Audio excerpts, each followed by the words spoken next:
So I'm out here running errands today in the Cybertruck, and I'm using FSD 14.2.1, and it's not following the navigation. So I thought this was interesting.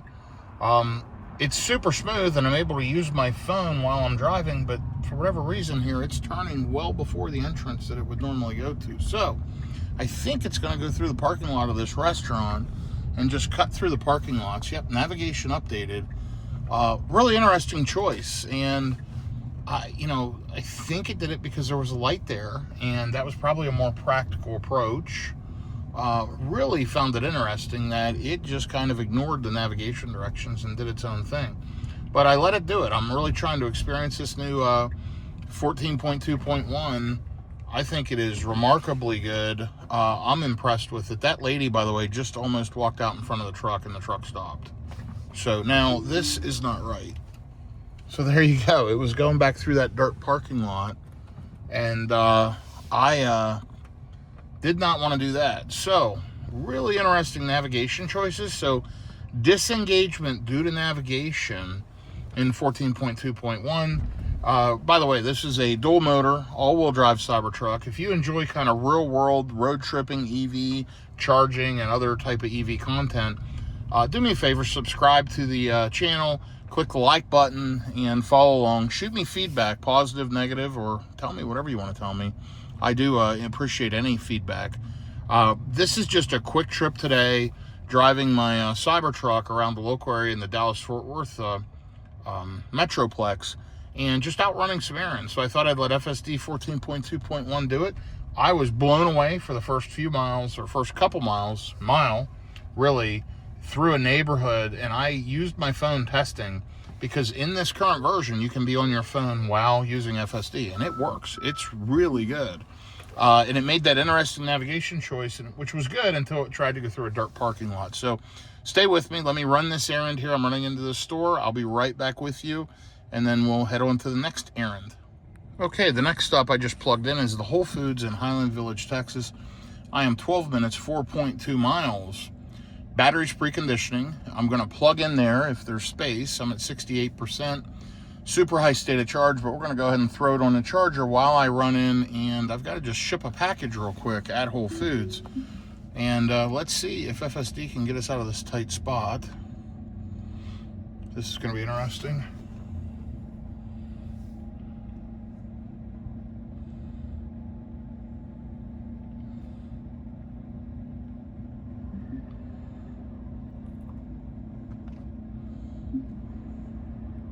Multi-point turn, and it's doing it.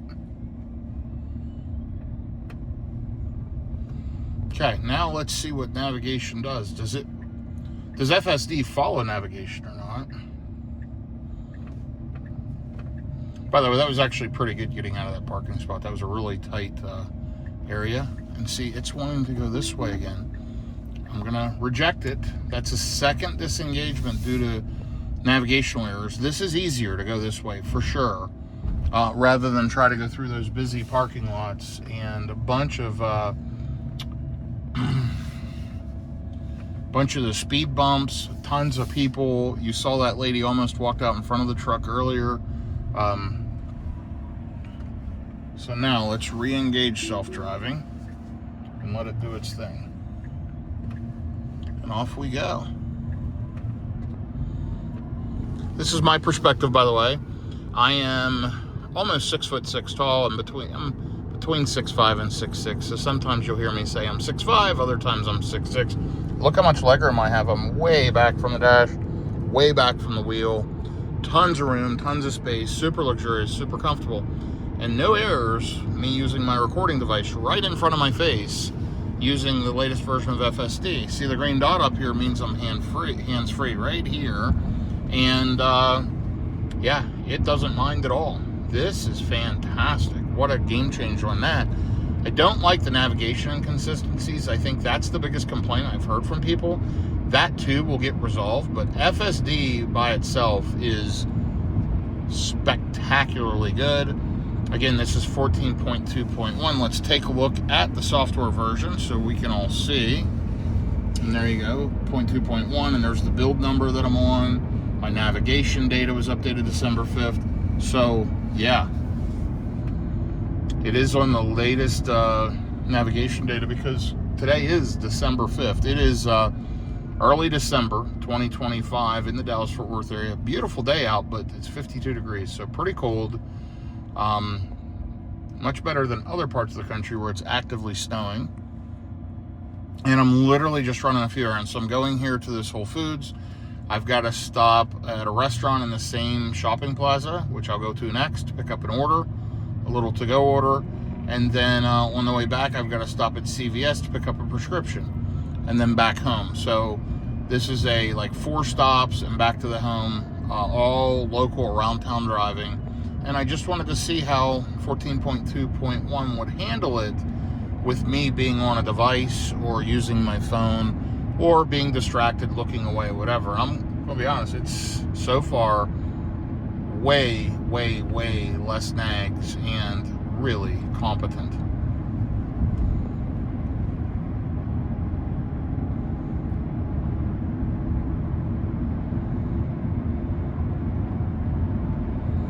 Yeah, this is super good. The speed slows down here and it dials back a little bit. I could feel it slow down.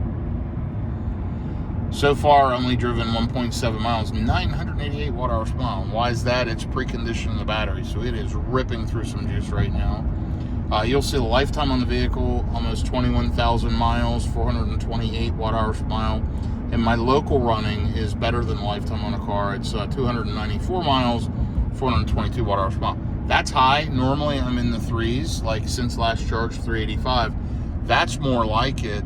The reason why it's so high is I've charged at this Whole Foods a number of times. I get asked a lot, why do I even do this? I have unlimited free charging until July of 2026 with EVgo because of a deal I had when I purchased a Cadillac Lyriq back, now it's been about a year and a half ago.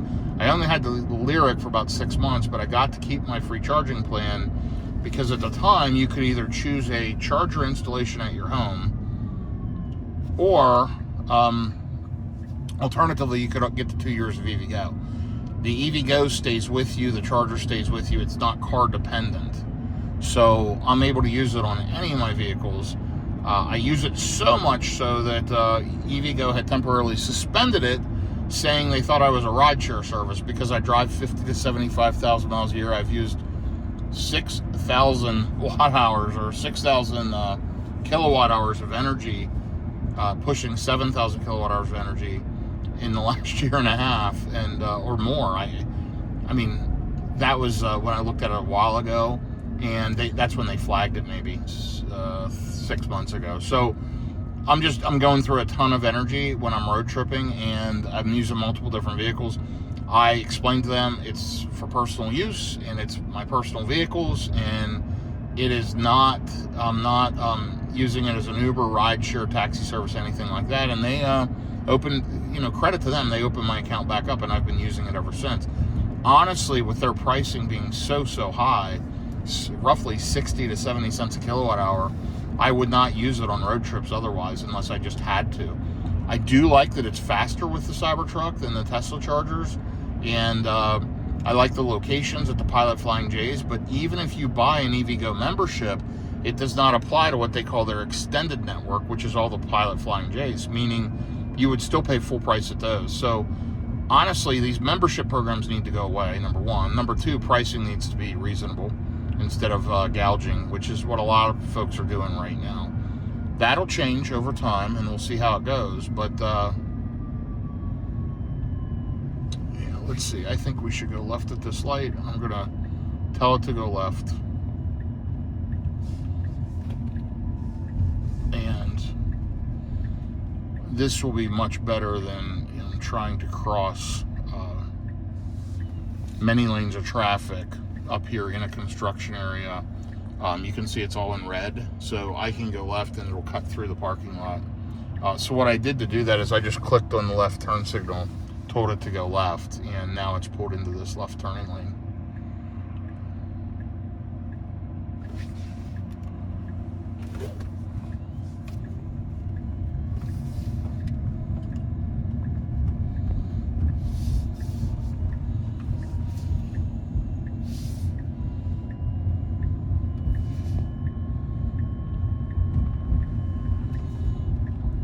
it's re-navigated correctly as I would normally go. And again, I may take over in the parking lot just due to a navigation correction. I like the way it's listed on navigation, but if FSD goes a different way, I may have to take over and show it which way I want to go. So far, very human-like here in the parking lot.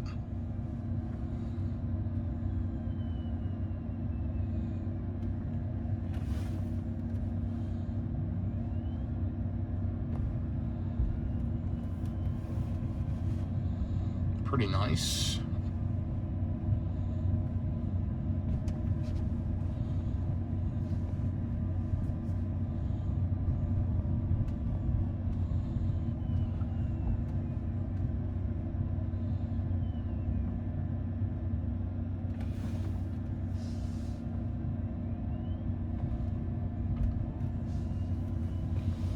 Yeah, so far so good.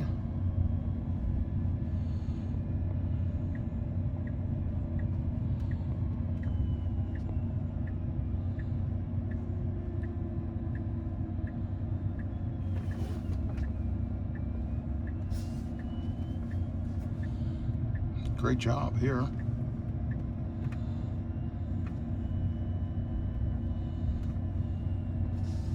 So I am going to take over here because I've got to pull into the charger, but let me let it get us across the street. And then I'm going to shut off that turn signal. I'm going to tap my brake pedal. And we're going to go ahead and get plugged into one of these chargers.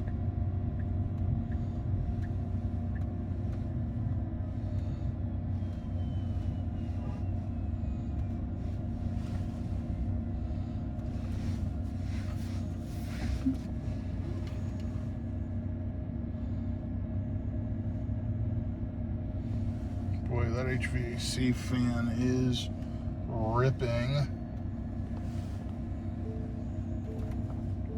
Okay, let me get plugged in. I'll show you what it's charging like. Then I'm going to run my package in, and then we'll program in the next destination. But that was pretty flawless on FSD, so really good job there. I'll be right back with you. Okay, we're plugged in, by the way. I'm using my EV base Tesla Cybertruck CCS adapter. Really inexpensive, and I got a great discount code, BYTESLA, that will save a ton of money on that thing.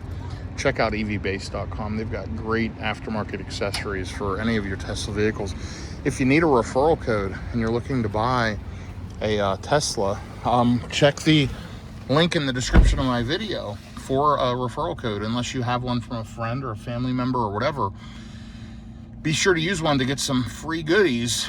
Right now, I think they're giving a few months of free FSD. That changes all the time. You may get money off your car. Anyway, we're ramping up here. You'll see we're up to 68 kilowatts is about what it'll do. And it wants 25 minutes to go to 80%, which is frankly not good. And Teslas do not have a great charging curve. It's super slow at a high state of charge. My Mercedes EQS will be pulling over double that right now, and it would fill up in just a few minutes. So not great. Anyway, I'm going to go ahead and run in, and I'll be back with you here shortly. As always, these are being pretty well utilized. We've got a Kia EV6, Polestar 2, a Bolt EUV, and down here at the end, the Cybertruck. Let's take a look and see how well we're charging. Love that adapter, by the way. Thing's a lifesaver for me. Really, really helpful. Here we go. Been here 8 minutes. Got 8.7 kilowatt hours of energy. We're still pulling 66 kilowatts at 71%. Just terrible performance in my opinion. Anyway, I'm going to go ahead and get unplugged and head to the next errand. So you'll see I sent from my iPhone where to go next, and it says 4050 Barton Creek, which is right over there. And what that is a place I'm picking up some to-go food. We'll kind of see how that goes. We've got this Sequoia trying to pull out.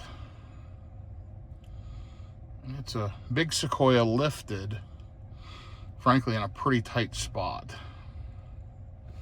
And guess what? They got out successfully. Let's hit start self-driving. Let's get out of here too. And you know what, at the end of the day,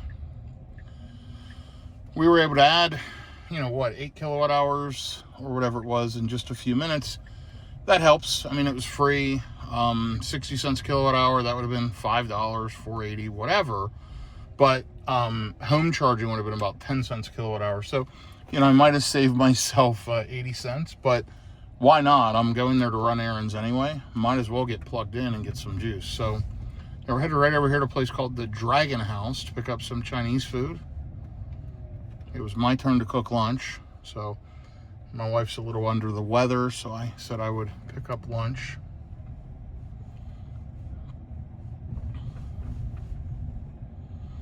Now you'll see it reset the since charge stats because now we're juiced up a little bit.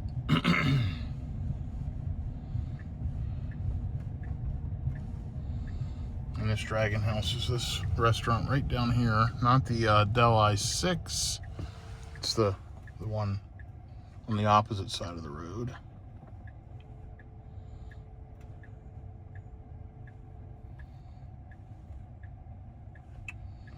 It is absolutely busy here. Non-stop flow of traffic.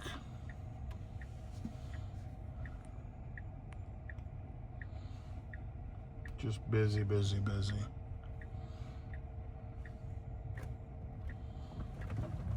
And we're gonna have it go. I urged it there with a little bit of pedal action, and I am gonna take over. I am gonna pull into the right. It was actually gonna do it, but you can see all these spots up front are completely tied up. I think they have some to-go parking right here. And who knows, maybe it would have taken one of these spots, but I'm gonna go ahead and pull in, walk in, grab the to-go order, and then after this, head home. So let me go grab that order and I'll be back with you, and we'll see how FSD does getting us out of this crazy area and back home. Okay, we swiped down on the navigation search box to head home. We're gonna hit start self-driving, let this thing back us out of our parking spot,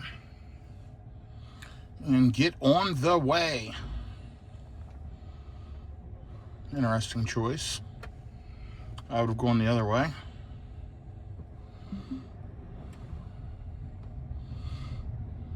But hey, it's going out this back entrance, which candidly, I didn't even know you could do this. Okay, that's interesting. Oh yeah.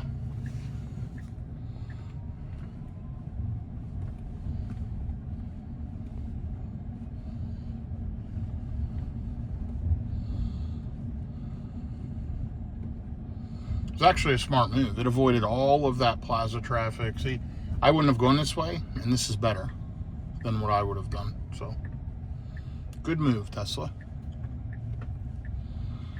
Well, again, I hope you enjoyed riding along with me. This is just a short little trip showing the functionality of FSD on the latest iteration, where I can hold a device the whole time and it doesn't nag me. It lets me do my thing. Oh, I forgot. I got to make a stop at CVS Pharmacy. Let me plug that in. I'll be right back with you. All right, well, here we are, sitting in traffic. Unfortunately, we can't get past these vehicles to get in the right turn lane. It is heavy, heavy, heavy early December. It's like from Thanksgiving until after the first of the year, traffic in this area is absolutely insane. And yeah, it's busy, busy, busy. But yeah, let me know what you think of this FSD around town stuff. I'm pretty impressed with it overall. I mean, there's some quirks. I think there's quirks with anything. That'll just improve, but overall, man, it's really, really good. I never used it in the Cybertruck before version 14. It just, when I say never, I used it on the highway some, but it just wasn't confident. It would wander into the left lane. I mean, I make cross-country trips driving 80%. The last cross-country trip in this, I'm probably 99%. And if you look at my overall utilization of FSD, I'm at 80% since 14.2. The only reason I'm not at 99% is other people have driven the car. Robert, who does a bunch of installs and stuff for me, he had installed my rear view mirror camera. Check out EVbase for really cool stuff like that.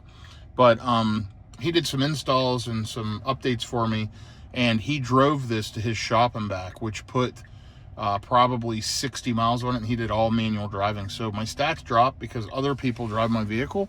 But I personally am at about 98% on FSD. So I absolutely love it. It's phenomenal, and I'm going to continue to use it. Sorry, that was me tapping the accelerator to go.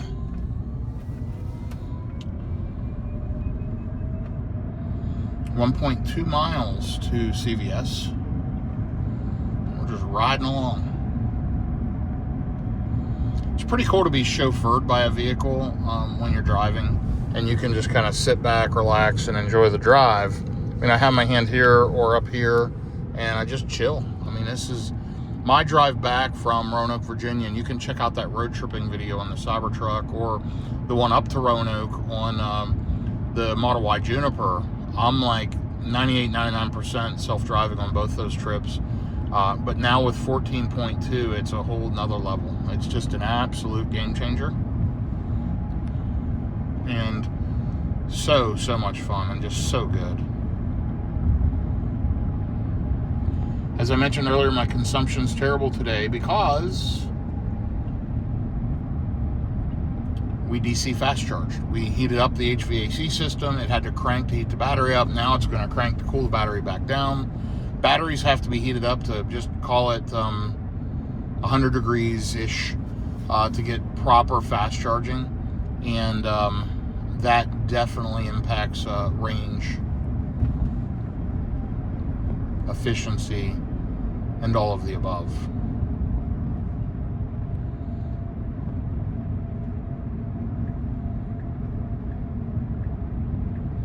So I'm going to let it go in its preferred entrance here for CVS. I normally turn right at that light and then turn left into CVS.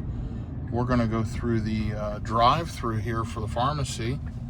And I'm just going to take over and run down here and do that. This thing will literally turn on a dime.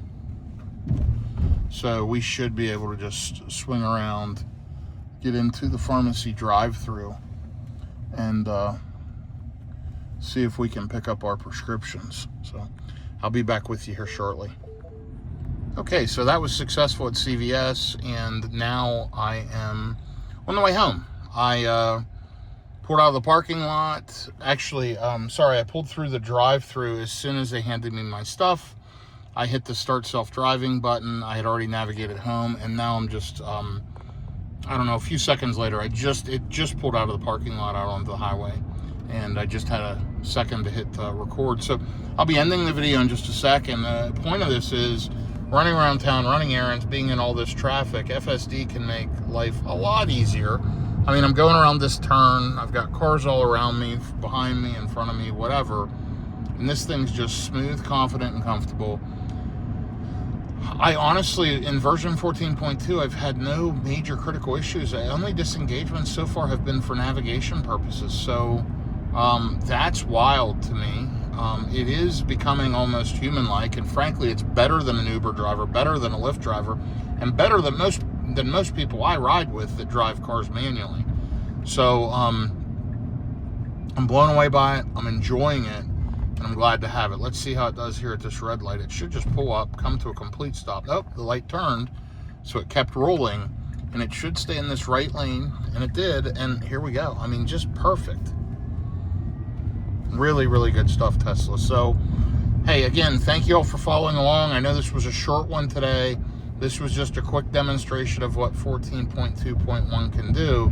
And I don't know about you, but I'm walking away impressed with it and very, very pleased.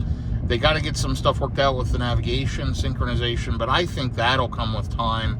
I think that's super, super minor, and a lot of personal preferences there too, where, like, for example, leaving the Chinese place to go to CVS, it went out a way I didn't know. It was better than the way I knew. So I gave it a chance and let it do it, and I learned that, hey, that's a good way to go. We're so used to driving in certain patterns and certain ways that we like to go. When it makes a different decision, you tend to question it or wonder what the heck is going on. So I would recommend, if you're using it, give it a little time and give it a little space to do its job. The other thing I would suggest is if you've not driven a vehicle with full self-driving in it, go check one out. Do a demo drive. Click the link in the description on videos. Set yourself up a demo drive and check this thing out. It is otherworldly. It's amazing. And frankly, most people I know that have actually given it a chance end up buying a Tesla. Quite a few people I know. I want to say pushing 100 people have bought Teslas just based on conversations with me and them testing FSD and whatever else. And so, again, I would encourage you, if you're going to do that, use that referral link or get one from a friend or family member. It kind of helps everyone. And thanks for following along. Have a great day, everyone. Until the next one, be safe out there. Take care.